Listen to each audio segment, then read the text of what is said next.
우리금융이 손태증 회장 체제를 당분간 유지하기로 했습니다. 금감원은 손 회장 중징계에 대한 최종 제재 통보가 내려질 때까지 손 회장 체제를 이어가겠다는 건데요. 자세한 내용 취재 기자와 짚어보겠습니다. 이한승 기자 나와 있습니다. 이 기자 어서 오십시오. 네. 결국은 우리금융은 이제 손 회장 체제를 계속 이어가겠다는 거잖아요. 금감원 이 중징계에도 불구하고. 네, 어떻게 된 그렇습니다. 건가요? 일단 당분간 좀 유지하겠다라는 방침을 네. 밝힌 건데요. 우리금융이사회가 오늘 오전 10시부터 간담회를 열고 오늘 오후 4시 가까운 시간까지 이 간담회 논의를 했습니다. 네. 아무래도 손 회장이 DLF 중징계를 받아서 오는 3월까지인 임기 후에는 연임이 어려워진 상황이 됐기 때문에 이 손 회장 거취에 대한 논의를 진행했는데요. 이에 대해 우리금융이사회는 그룹 지배구조와 관해 기존에 결정된 절차와 일정을 변경할 이유가 없다는데 의견을 모았습니다. 근데 지금의 체제를 바꾸지 않겠다는 건데, 유지하겠다는 건데, 그렇죠. 그럼 이유는 무엇인가요?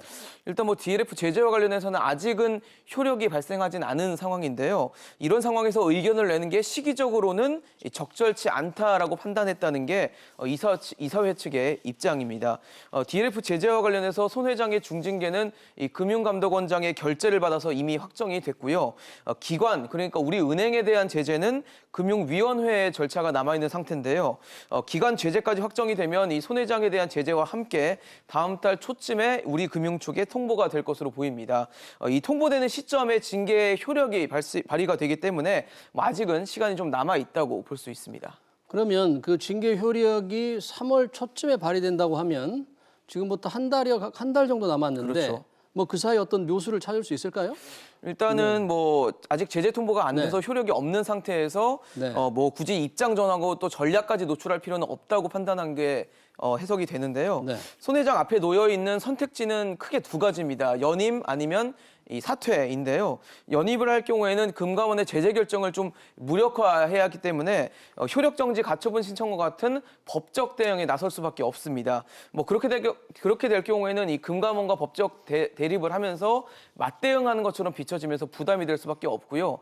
또 사퇴할 경우에는 조직이 흔들릴 수도 있고 또 손 회장의 뒤를 이을 우리금융 내부 인사가 지금 마땅치 않은 상황이기 때문에 외부에서 낙하산 인사가 들어올 수 있어서 논란이 불거질 수 있다는 문제도 있습니다. 네, 참 묘수를 찾기가 쉽지 않아 보이는데 지금 우리금융은 우리은행장 선임도 지금 중단한 상태잖아요. 맞습니다. 이건 어떻게 되는 겁니까? 일단 우리은행장 같은 경우는 지금 후보군 3명을 추려놓은 상태에서 이 손 회장에 대한 중징계가 내려지면서 중단이 된 상태인데요.